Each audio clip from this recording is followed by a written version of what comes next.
Reminisce Show. Break it down, break it down.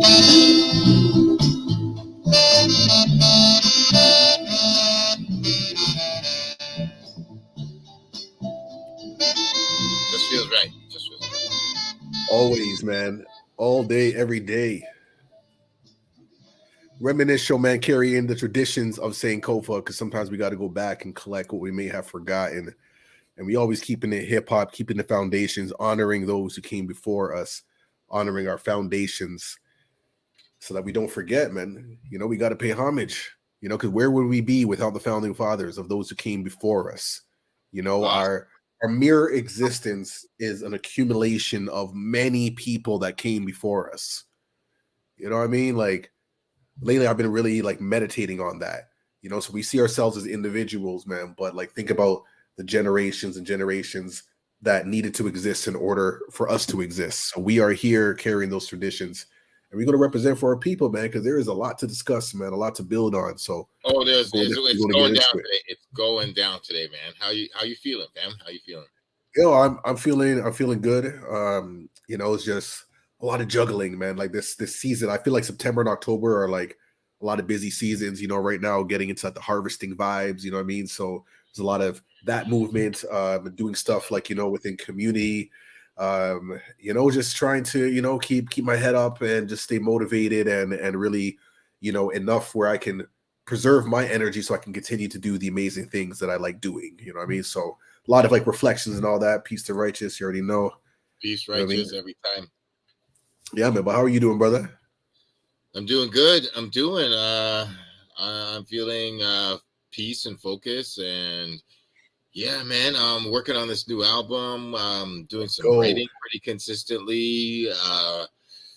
I'm getting excited about doing some media stuff right now because the world, I'm really seeing a shift in the world, man. It's just so massive. It's such a, you know, we live in interesting times, as they say, like, you know, that Japanese curse. I wish you lived. What do you mean Japanese curse? There's an Asian saying where it's like they don't wish death on you. They say, "I wish for you to live in interesting times." That's like, it's like kind of the mafia kiss of death, where it's like, "Yo, I'm not even gonna curse you. I want life to be interesting for you." And it's just like, there's a lot of beautiful things happening, but there's a lot of chaos right now, and it's really weird, man. Sometimes I'm seeing a couple cats retire. Like sometimes I'm seeing cats like just kind of exhibits about to do a retirement album. Styles P is doing 2 projects and he's retiring.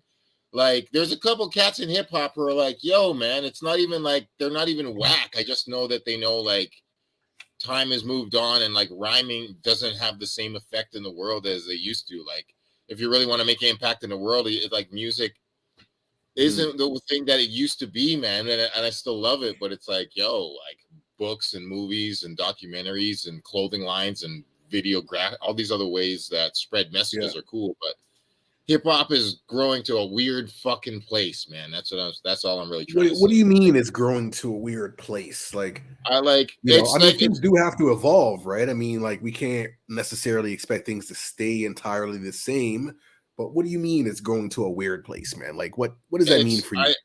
I don't know how to solve it. Like I like in 2006. Pardon me. This is for your harvest. I will not regularly smoke, but once in a while. It's okay, this man. Is my first time, but like, man, harvesting. Yeah, that's what's up, man. I've been really thinking lately, and like, I'm not pessimist. I really I'm happy we're contributing and stuff, but like, I've been seeing a couple movies. I've been seeing a couple just in general. Some of the people I saw a woman get arrested and she's getting carried away, and she's like, I'm screaming against climate change because my child. His future is fucked. These fucking oil conglomerates, they do not care. They will keep milking fossil fuels out of the ground till the planet breaks.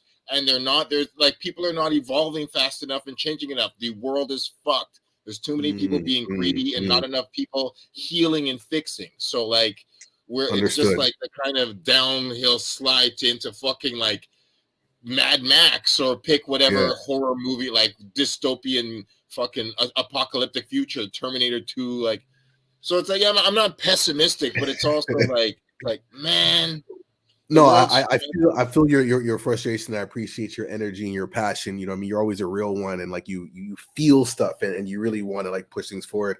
You know, yeah, as you're talking, I'm reminded of Mr. Rogers. You know, just it's funny, like out of all the people to like quote, Mr. Rogers was like my TV dad, by the way.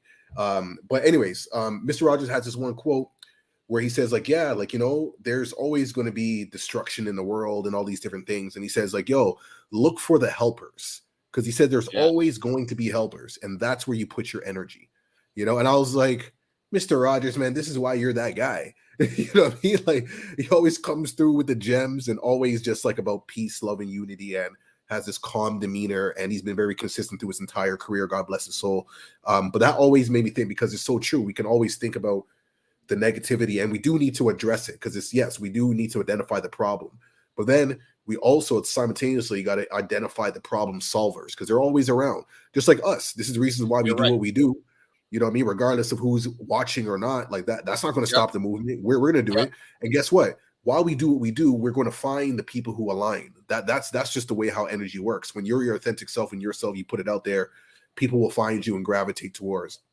So with all that being said, we got to look out for, you know, the healers, the problem solvers, the people who are looking to rebuild stuff, and then that's where we put our energy. You know what I mean? So I just want to add that as to like where you're coming from. Yeah, I so agree with you, and I'm with you. I love that you even remind me that focus. I'm just, you're so right, and like I'm an optimist. But at the same time, I've been a delusional optimist for a lot of my life, and you know, part of me is like, you know, like straight up, like believing that love can be heaven on earth is a level of extreme optimism and a little bit delusion, kind of, to be like, I don't got to die to go to heaven. We can create it here, like, and you don't even necessarily have to be Jay-Z rich to make your own heaven. You just have to have alignment and peace and love with your community and people. Like, I've been in heaven in Jamaica with like mad poor young people, but like the world is beautiful and I feel healthy, you know, like there's times like that. But it's just like, you know, it's just like, man, I see a lot of violence and a lot of hip hop celebrating ignorance instead of celebrating wisdom. And I'm just like, I just see, I hear the new songs, and I even see Cardi B getting a little more ignorant when she was like a leader. Like, she's one of the like great new like voices, and she's doing great. And Cardi B is like way smarter than people know. Cardi B is a fucking historian. Like, she's a history nerd. Now, Cardi B had a talk with like Joe Biden or something once, and she's like, "Yo, did you know this about the independence?" And like, Cardi B is a fucking real dog. This is for real, for real. Cardi B is a American history nerd. So she's like, when she was in the right environment, she's like, yo, the independence and fucking Hamilton and she was talking all this American history. And I'm like, yo, why don't you let that side of you out instead of all this just rat shit, street shit? It's like, yo, man, like, wait, let's celebrate the intelligence. It's like that side of Prodigy that was all intelligence and shit. People think Prodigy was just a thug. Like, Prodigy read so many books. Prodigy was a fucking philosopher. So anyways, I'm just talking about that level of stuff. And like, I'm not depressed. I just, once in a while, I just see the state of the culture, and I'm like, oh, okay, where are we going? Let's get some heroes to uplift it. But you're right. Focus on the healers is the real wisdom. And thank you. All our people in the audience are healers. Natalia, you're right. Big up, Colleen. Right, just been a healer. Absolutely. But let's get into, you know, some of the, you know, modern stuff that we're talking about. You know, you know, the brother, you know, Ye. You know, he's always doing something. You know, he's always in the mix somehow. And then the latest, you know, that I've been seeing on the you know, the news and whatnot is him saying you know, anti-Semitic remarks. I don't know if you have the actual quote or like what he said available. Yeah, I got a little something. But it will be interesting to like really unpack and to really get an understanding of like what was said. And because I know that people are very upset, you know, about what he was saying. I saw a few people just like really just like canceling him, people who have like supported him in the music career, whatever, and was just like F you for saying that and saying all these different things. So I'm just like curious to know like what that was. It's kind of small. I don't know if you want to like read it on your end. Yeah, I can read it. I mean, this was the latest part of it. This is the like original stuff. So how it started is Kanye was wearing the White Lives Matter shirt. Yes. Yeah, so okay, this is it. So, yeah, Kanye was condemned recently for several anti-Semitic statements where he seemingly threatened Jewish people in a text message he posted with Diddy in an argument he was having with Diddy over the White Lives Matter shirt, because Diddy said, I don't agree with that, but I still support my brother. And then Kanye responded in a tweet where he said, I promise to go DEFCON 3 on Jewish people, and was saying, he said, fuck you, Diddy. Diddy, he said two things to Puff Daddy. He said, you're a Fed. And then he said, you're controlled by the Jewish people. And then Jews aren't going to control what I have to say, which is like a corny cliche, old school conspiracy theorist. Like, oh man, are you serious, Kanye? Like, sigh, heavy, childish sigh. But anyways, yeah. So, what did you want to say to it?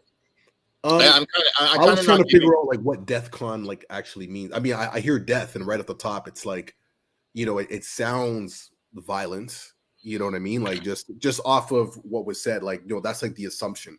I just don't know what DEFCON is. I think DEFCON 3 is a reference to some nuclear. It's like a nuclear response for the government. Like DEFCON 3 is a level of nuclear retaliation or something like that. So.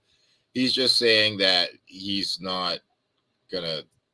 It's so ignorant. But like it's one thing to mention, because what do you say about what do you say like in the industry and whatever? Because I mean it's no secret, of like when it comes to like music and certain levels of entertainment, there are strong like Jewish representation and whatnot. I mean that's like throughout.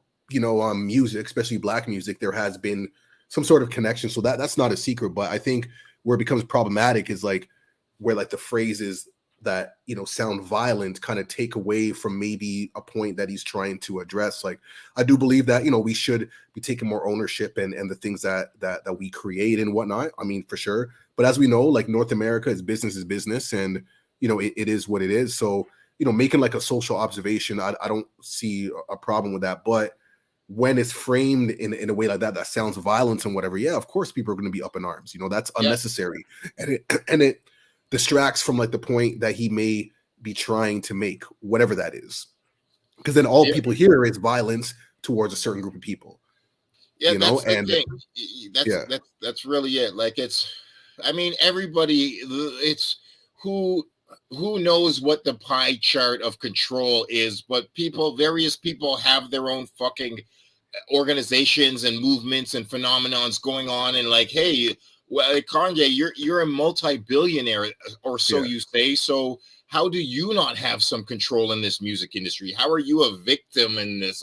That's a really good question. That's just a ridiculous notion for you to say that you're one of the 5 hip-hop billionaires. There's only 4 or 5, or maybe even 3 actually. And it's like, Kanye, you're one of those 3 and you're playing the victim card here. Are you serious? Come on, this is ridiculous. Like, whether people are like, oh, there's a Jewish agenda or a gay agenda or a whatever agenda. It's like, are you fucking serious? No, there are people who are gay, Jewish, Black, white, women, and have various levels of money and power, and they are doing business in the music industry. That is just what's happening. Everyone has their own preferences and choices and decisions. There's politics to everything. There's politics to every fucking award that gets won. There's everything, all the tours, all the shit. So like, whatever. Like, you can't point the finger at one person and say, oh, these are the bad guys. Like, Kanye, you're a fucking bad guy on a certain level, and many of us know it. We love you. You're still our brother, but it's not like you're not problematic on certain levels. And like the thing I really wanted to say was about the thing that his Jewish comments have caused Kim K to increase the security around his children, because that's the part. Yeah, I can definitely. You know what? Like, I mean, because these are like high profile like individuals, and saying things like that could, trigger people. Like I've seen like a lot of like celebrities respond and, are triggered and angry and, who knows, like anything could happen. And, I don't see that as like a, something that's kind of like over the top, considering like who they are and whatnot. Cause like, now it's like, it's, that type of energy can filter over into like your parents. And I'm pretty sure, she might have probably already gotten a bunch of DMs and comments from people and this and that, and who knows what's going on. So, she's getting lots. She's getting lots. I could only imagine. But something that because I love words, and when I hear certain things, I like to get into like the definition of things and breaks it down. Drop a jewel. Well, so something that I've always like pondered on, you know what I mean, and I mean this like totally respectfully. It's like, when I hear the word like anti-Semitic, I'm always curious to know like why things are not framed as say like anti-Jewish as an example, right? Because that's like a very specific, you know what I mean? Like Sure, he's being anti-Jewish as opposed to anti-Semitic. Yeah. Now, a valid anti-Semitic, like a lot of people don't know that like Semitic isn't exclusive to just like the Jewish people. Okay. Like Semitic is not exclusive to Jewish people. And now I pulled up the definition real quick because I like to just get it. Like I like words and I like to why? People use words without knowing their full meaning all the time. So why don't you educate those who don't know the full definition? So Semitic, according to the Oxford Dictionary, says relating to or denoting a family of languages that include Hebrew, Arabic, and Aramaic. I hope I pronounced that correctly. Aramaic and certain ancient languages such as Phoenician and Akkadian, constituting the main subgroup of the Afro-Asiatic family. Oy. So based on this, it's saying that these are subgroups of the Afro-Asiatic family, which is another word for saying, dark melanated people with afros, which is interesting. Like, again, like I'm not going to go deep into it now. I just have to say that because it's just something that I'm just curious to know. Like maybe someone in the chats have like an answer for me as to, when it comes to any kind of language that's, spoken in a derogatory or harmful way towards Jewish peoples, why is it anti-Semitic as opposed to anti-Jewish? Maybe someone can answer that question for him. I'm just curious. I'm just I don't even know either. Especially in the context where it represents a lot of different people. Because I don't know if Kanye said it in this, but I know people have mentioned it before about that there's questions like who are Jewish people, and and as we know that being Jewish, you can be various shades of humanity under what Jewish means. You know what I mean? Like we know like Ethiopian Jews and so on and so forth. So it becomes like a broader conversation because like from a North American context, we think of Jewish people who look more like European-ish, white for lack of a better word. But there's many shades to what Jewish could look like. So anyways, absolutely. I don't want to spend too much time on that. All of that is true for sure. And I think I guess the cherry on that cake is technically racism against Rodney King could be considered anti-Semitic. Technically, I mean, so like I don't know if he would. I mean, I guess he would have to be a follower, like he would have to be a practicing follower of Judaism in North America. I'm not saying I don't know if Rodney King is, but I'm just saying other melanated folks in North America or around the world. We just don't. It's just anti-Semitism is considered against a specific violence against Jews alone, but as you are educating us, it really could apply to Black people here, like against Sammy Davis Jr., for instance, for sure. Sammy Davis Jr., as far as I know, he was a practicing Jew, and violence against him. I just want to add something else too, because again, I don't want to spend too much time because this is a whole other like podcast. Yeah, for sure. But this like just another definition, right? So it goes a definition of Semitism. So Semitic characteristics or qualities. A characteristic feature of Semitic languages, which we already mentioned, occurring in other languages. But then 2, this is interesting, policy or predispositions favorable to Jews. So that was interesting. But like, I'm just trying to, the words like policy and predisposition, like that's interesting. So the question is why? And again, I don't want to spend too much time on this. Y'all don't come to me. But I'm like, I like to ask, like, I'm curious about that. Can we look at policy? Like, I think of like law and certain things that are implemented. But then I hear like the words like predisposition, favorable. That's an interesting like language to use. But anyways, something to think about. Either way, I don't condone any kind of violent remarks towards any groups of people. I think, I don't think I know that we're all part of the human race, and we're all different branches and puzzles to, the bigger picture, like think of like, the elements, we have like air, fire, water, like ether, all these different things, but when combined, that's where like the real power is, and everybody has their lane. So I'm gonna leave it at that. But what you got here, man? I see you got something to pull up. I got something that just aligns with what you say, but takes it in another direction. This is a documentary that's coming out pretty soon, and it looks pretty dope. It's just called "Is That Black Enough for You?" And I'll just let it speak for itself, because it's something that each of us. I saw this, and you're the first person I thought of, so I was like, "Yep, this is for our show." There we go. Who are capable of great feats of strength and courage. My grandmother told me that movies turned her dreams into something resembling stories.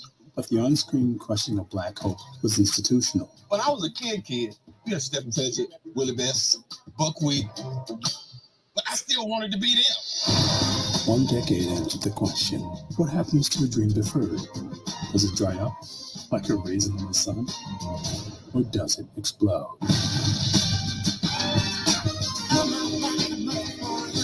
This is the story about a group of artists that changed the culture forever. These movies were about us. That's a nice change. The music.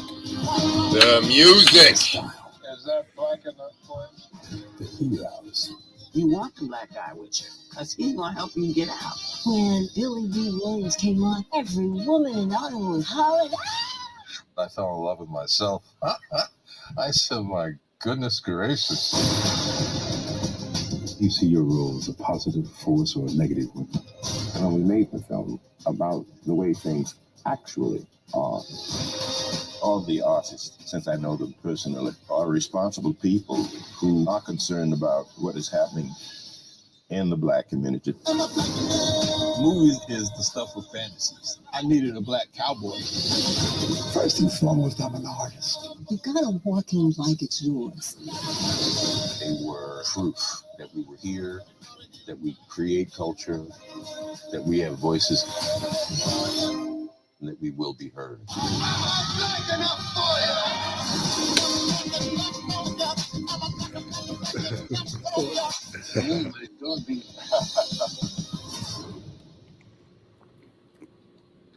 Okay, man. November 11th, man. I'm gonna look out for that, yo.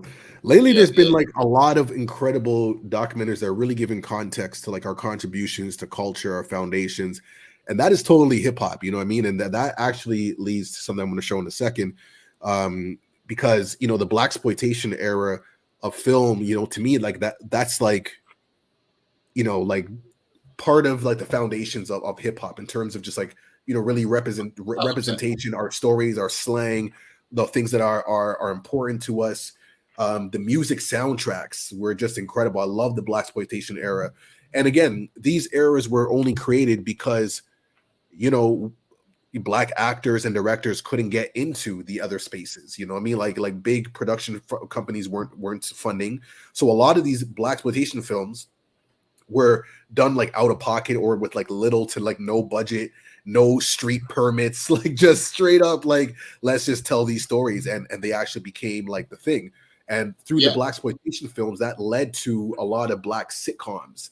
So when we see like, you know, the Jeffersons and 227 and Amen and the Cosby Show and all of that really came from those. So like it's a really interesting timeline, and I'm glad that that film is in there, you know, to really like highlight like the power of our stories. You know, like people 100%. want to be hearing it, but there's so much barriers that have prevented us from telling our own stories. So you said it, and just to add on that, whether it was hip hop being the heroes, the superheroes to aspire to be in the neighborhood, or it was somebody like Superfly, or you know, Foxy Brown, or some of these other heroes, like, you know, like not only were the black directors and actors being shut out of a racist Hollywood, but like there's injustice happening in the streets. And people are crying out for like, yo, I want my child to be saved. I want my project to be saved. I want my neighborhood to be saved. Who's going to save it? And it's like, yo, we ain't seeing movies doing it. Nobody's doing it in real life or on the screen. So, yo, we're going to like start revolutions to make our own movies to show these things. So it's like, yo, they like these like she said, like these black superheroes are like, yo, man, they're like half gangster, half like hood legend. And it's like, yo, these are the only people protecting us, because it's like there's mobsters and there's gangsters and then there's cops and then there's racist motherfuckers in a society, all of them like eating, vampiring the ghetto. And like, yo, man, like, and that's it, man. Yeah, like superheroes, you know, Shaft and Superfly, and you know that these are the people who are going to save us. So it's like, man, that's exactly it. That's exactly it. You know, like representation matters. Like when we only see, you know, a certain caliber of individual that's really taking control of their, you know, community, destiny, and whatnot, for better or for worse, you know, it's like, well, okay, like this is what we got to do then, you know, because we're all, especially coming from the inner city, man, we're all looking for a way out. You know what I mean? It's like that's what's up. Hey, before man, Righteous, man, yeah, we gotta let people know, man. Yo, check it out. Yo, just if it's on allthewaylivehip-hop.com, check it out next Monday. My man Righteous got. So Righteous is saying movies, man. Hey, ain't no nothing shameless about that, man. You say he doesn't mean build it up. Yeah, he doesn't mean to do a shameless plug, man, but he's premiering a new show next Monday on his platform geared towards blaxploitation films. So look at that. See how we're right on time, right on schedule, man. The same energy, man. Like there's so much films. It's incredible. Like there's so much. Like there's actually a website, not a website, a YouTube channel. Hold on. What time is it? Yeah. Just let us know, Righteous, what time that show is, because that sounds sick. Be happy to pick it up. But yeah, sorry, go on about allthewaylivehip-hop.com. Yep. Yo, that just I be banging that just randomly. 70s, allthewaylivehip-hop.com. It just runs tunes, yo. It's just dope. There's a YouTube. Yeah, I was gonna say no. Like, if y'all really want to go down the rabbit hole, I believe the YouTube channel is called Real Black, like REEL Black. Like, look at that up. Maybe I can find like the link in the thing here. It's called like Real Black. Let me see here. I just want to find it. Yes, it's called Real Black. So y'all want to dive down the rabbit hole of some really cool blaxploitation archives, old interviews and things of that nature, you know, especially from like the 70s, 80s and whatnot. That's a great YouTube channel to check out. Real Black, REEL Black. Tight, you know what I mean? You'll be pleasantly surprised. That being said, I'm going to play. Oh, hold on. Righteous also, just to add on real quick, Righteous has got his tune into the soundtrack every Monday at 4 p.m. Eastern Standard Time and 11, as the homie Righteous is playing the funk and soul from the blaxploitation movies. All the way live hip-hop. All the way live hip-hop. All the way live hip-hop.com. I'll be working in the afternoon, but I got to try to catch that night show. That's tight. All the way live hip-hop.com is a really, it's just, there's so few of us actually keeping the torch alive and just keeping the culture going with no fuckery, no payola, no garbage, just beats, rhymes, and life. So it's always a pleasure to hear it and support it. But yeah, let's check it. So I've been watching this like amazing documentary or docuseries rather called Hip Hop Uncovered.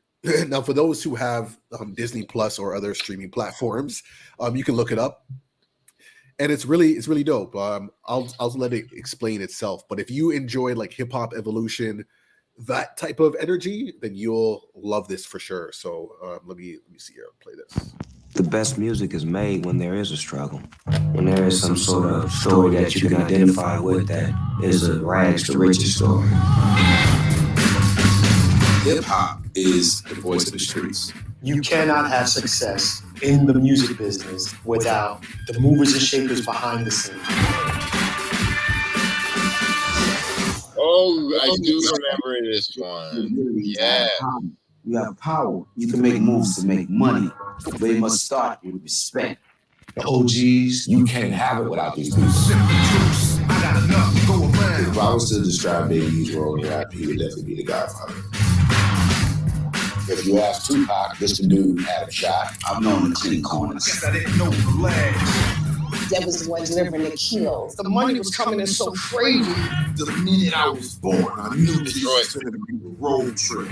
Them is the biggest celebrities than the celebrities. Whitney Houston and Bobby Brown, they bailed them out of jail. To me, hip hop is way more than music. It's a culture. We was legends in the streets. I want to show what it was really like back then. How that felt, how that survived. I caught 4 bullets with a 357 Magnum, and I set up a shot. And that was it. Hip hop became a way out. For once, I was accepted in an industry that would never accept a guy like me. I did 13 years in prison. Now I'm building positive community. Oh, he's a drug dealer. Oh, he's a stick-up kid. Until we started hip-hop, it gave us a voice to say, here's why. Hip-Hop Uncovered. Made you look. Premieres February 12th on FX. Next day, FX on Hulu. Yeah. Oh, gotta peep that. That looks real.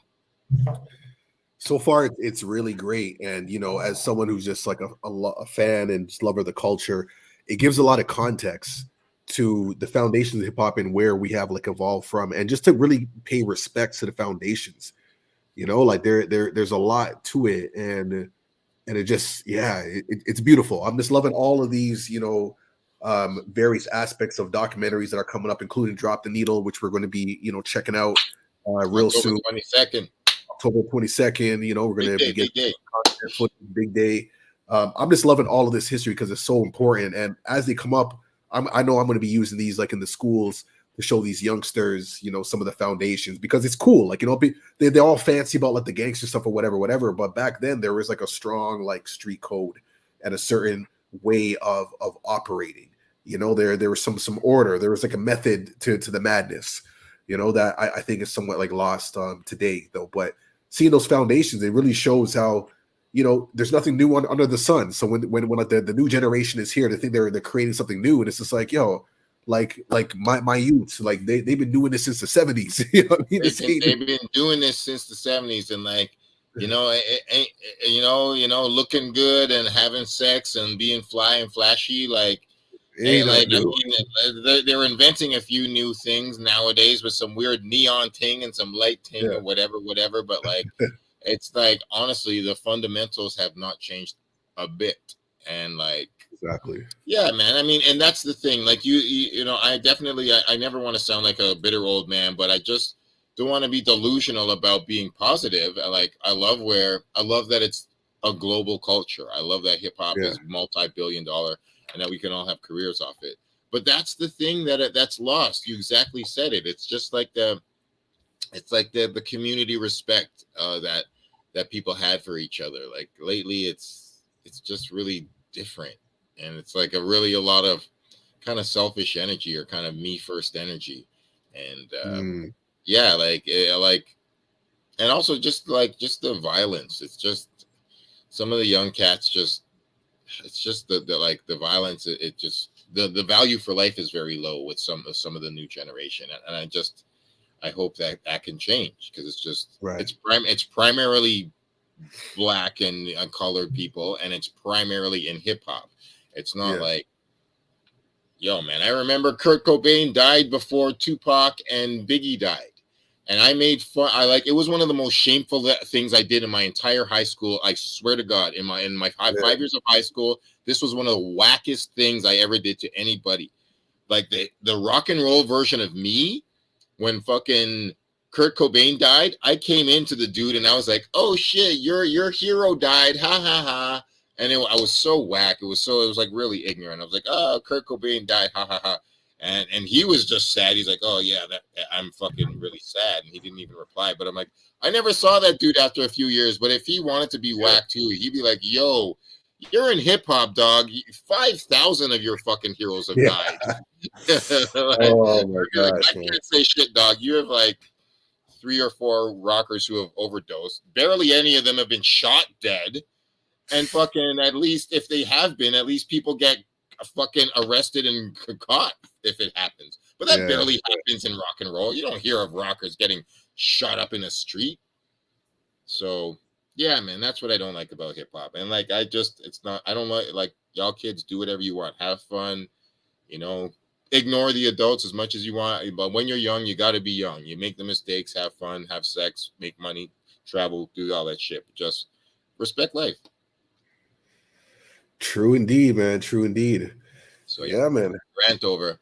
But yeah, man. I mean, we ain't got much time left. I could talk about you know, I keep my eye on the new generation. I ain't no hater. I love that Styles P line. I ain't a hater. I still play your shit. So I still pay attention to the youth, and I, you know, shout out to anything that's that is a training ground to help the next generation come up. And one of them is Remy Ma's Battle League. So, and the dope thing, the dope thing about this is the first all-female battle rap event in history, I think. Pretty sure she can claim it. I've heard of like, there's like Kings versus Queens. They had like men versus women battle things, but I think this is the actual first all-women battle rap event, and it's for $25,000. Whoever wins. So. So that's cool. It's happening on October 30th. Do you have I'm trying to link it here. Do you see okay. Yeah. All right, let's see what we got. Oh shit, I might have put up the wrong one. Yeah, no, sorry, I put up the wrong one. Okay, I'll remove that and you can try again. Take 2. Yeah. Let me. Yeah, battle rap's not quite the same to me since Pat Stay died, but like, I've been taking in some of Pat Stay stuff, man, and he's like, you know, really top. Like this is like what he does. You know what I mean? Like I'm really impressed with some of the stuff, and I only saw a few, which I'm gonna take some time to really get familiar. Hold on, the league was inspired by her experience of battling before a female rapper showed up. Word up, Natalia. Yeah, like, I mean, that's real though. Like, Remy Ma was battling. She battle songs, like she was like in the trenches back in the days. Like, that is a known thing. So yeah, it's good to see her do this. So yeah, check this. Chrome 23 presents the tournament Sunday, October 30th in New York. The first all-female battle rap tournament for $25,000.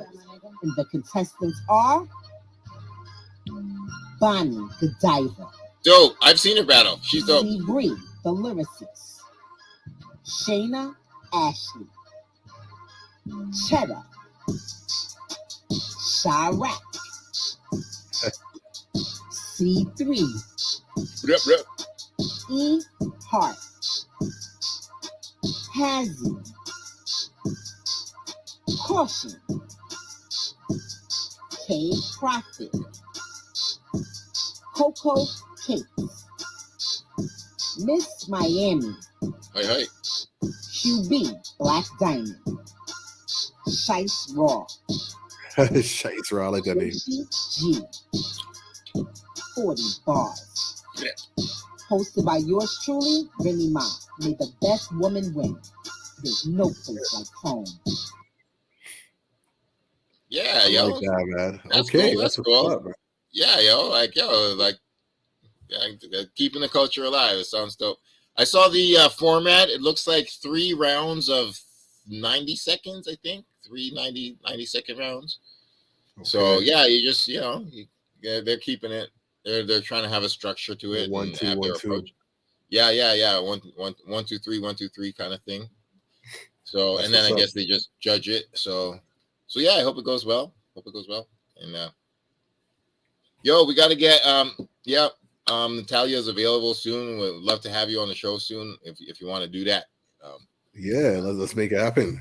Yep. Yes, man. Like Natalia, I know that Righteous is definitely due for a feature as well, man, because he's always dropping a lot of stuff, and what I'm saying, like, got a lot of history to share. Every time I build with him, man, he's always dropping some exclusive gems. I'm just like, yo, man, like, you're just like the story keeper. Just the clarity of his memory is so powerful. He just plays it cool, you know what I mean? He's just like cool, but it's like, nah, there's too much history, man, that we need to, like, the Reminisce Show. That's what it's all about. Yeah. No doubt, man. There was one last thing. What I didn't know. I was kind of interested on your opinion on this. Yeah. I wanted to just get your opinion. All right. You can get my opinion. Yeah, I think Righteous is right. Get that collabo.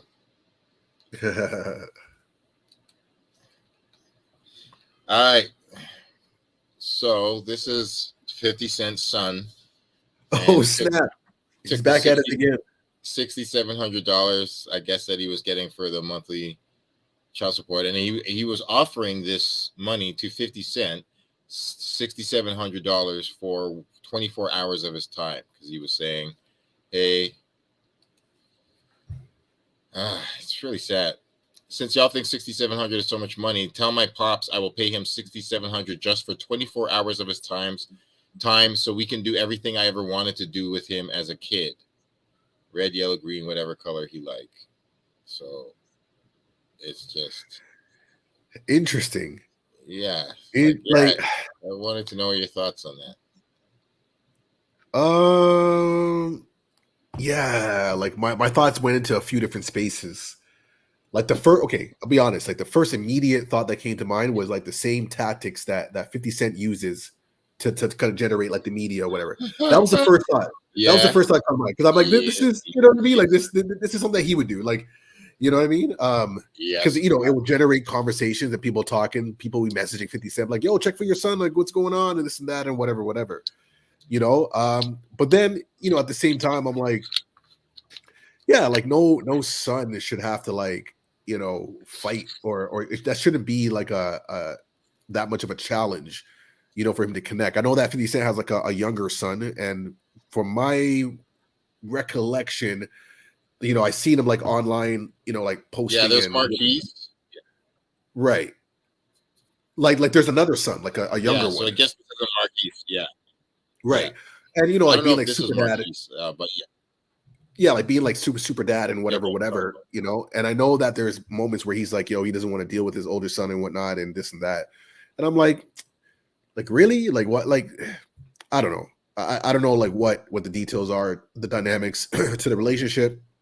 I know that father son or parental relationships with children could be kind of crazy sometimes or whatever, but I don't know. I wish them well nevertheless. I think as long as there's life, there is opportunities for connection and meaningful understandings and whatnot. But like I said, the first thing that came to mind was just kind of like, him using his own father's tactics to like generate, awareness and whatnot. Agree. Yeah, so. Yo, I'm so glad you said it, because as soon as I saw that, I didn't even say that. I'm like, oh shit, man. Like, apple don't fall far from the tree, yo. Yeah. Like this. When I first saw this, I'm like, is this young 50? Is this a young? I didn't know it was his son. I'm like, is this a young picture of 50? I'm like, this is the kind of thing. But then the do-rag on and everything. Yeah, but exactly. But I'm like, 50 wouldn't like make a political statement. He'd just write "fuck you" or something in money. He wouldn't write entitled. I was like, entitled? That's like not something Curtis Jackson would quite say. Yeah. And he's like, yo, I just want to spend like time with my dad, like, and just, I don't know. It's unfortunate, that these become like spectacles and whatnot. And just like, I don't know. It's just, that's the thing. I make a little bit of joke, but I really mean no disrespect to anybody. Yeah, and my dad is honestly fucked up and got deported, and you know, I feel good about my life, and I don't, you know, I have parental figures and father figures in my life, and I have brothers like you, Kamau, Shad. Like hip hop is honestly the father that I never had, and the brothers that I had, and my big brother and my little brother. Those are good guys too. But like I never had a traditional father, so I'm not like shitting on this. But you know, it's just like he put it out there, so he knows that it's gonna impact in the world, and like man, it's just something to reflect on in everybody's own value system, to be like, yo, man, like where is your father? And like, fuck, man, like holy shit, like what would it be like $6,400 is a lot of money to me, and I'm like, what would it be like to say that $6,400 is not a lot of money, but at the same time put that up requesting to pay for 24 hours of your father's time? Jeez. Be like, I have all the money in the world, but I can't even get 24 hours with my dad. Like, wow. That's being incredibly rich and incredibly poor at the exact same time. That is pretty wild. So, but yeah, I'm done on that. I had to give a little love out there because my dad's fucked up. So I ain't trying to bust on your balls, little fitty. That's it, man. I mean, this is all hip hop, you know, and it's one of those things where we need to, you know, take responsibility of the future, our foundations, and, you know, stop like putting a wedge between this, you know, the gap and whatnot. You know, we got to find ways to build and connect, because I see like this is all like byproducts of all of that, you know, and for it to be on a world stage, you know, it's like only hip hop does this kind of stuff, and we want to like take so much energy and clown each other and doing this as opposed to build. Like we go so hard and we die from it too. You know what I mean? Like it's wild, yo. Like I don't see other cultures going in like this, not like this. And if they do, it's not put on a public forum. You know what I mean? That's family business, man. We deal with that, you know, at home. You know, it's not broadcasted. Yeah. But anyway. No, you're absolutely right, man. You're absolutely right. And it's, I mean, what's the psychological? I mean, you might not have the answer. I don't know the answer, but like, why? Yeah. Like, is it just the thing about like black fucking like exuberance and like snapping the dozens and all that? Is that why? Is like, are we just like dissing each other because like it just goes back to like is public humiliation, like something that's fucking bred in our subconscious from some like PTSD trauma from something in our past? I mean, I really do feel so. You know, like, I'm just off the cuff. I'm off the cuff. I'm not even really like. I'm not even like. It's a good question. Like, why do we? It is. Like we go so hard. We go so hard to like tear each other down as opposed to like find ways to build, and we have all the ingredients. Like I think that's the most frustrating thing. Like when you really look at it from an objective point of view, it's like all the ingredients and all the elements of power, influence, dominance, and you name it. It's all there, but there has been this like, you know, strange indoctrination within our culture where we can't see each other as like part of this like larger collective. It's just more so like there's competition instead of collaboration. Yeah. You know what I mean? There's more competition than collaboration. And anybody who remotely looks like me, who comes from any remote scenario that of my circumstances is you know, either a potential enemy or a direct enemy. And like that's the mindset, as opposed to being like, oh, this is either my potential brother or actual brother. You know what I mean? Like, and I won't even go into like, you know, the N word and the B words and what vibration that creates, as opposed to calling each other brothers and sisters. Won't even go down that rabbit hole right now. All day, forever. But you know, there's a vibration to it, you know. But nevertheless, it is interesting, and these are the things that I think about when I'm like, you know, going for walks, you know, down by the water and stuff. So, I'm with you. I'm with you all day. I don't call people those names. Like I don't call people names. Period. Like I'm just like I disagree with actions and choices and values for sure. But I don't call people names. I like will be like, that behavior. And I mean, occasionally something gets out, but I don't call it to their face. I'm not like so I'm not a super hypocrite. Like I don't call people like you. No, I get you. I get you. To their face, like that is just that's war. Like it's like you can disagree with somebody's actions, but then as soon as to be like, oh, you're a blah blah blah because you did blah blah blah, you're like, oh, oh, you're dissing my physical, my identity now. Not only the thing that I did for whatever reason that you don't understand, like, you know, not to justify whatever people do, but that core idea in conflict, as soon as you call someone a name, it's like round two.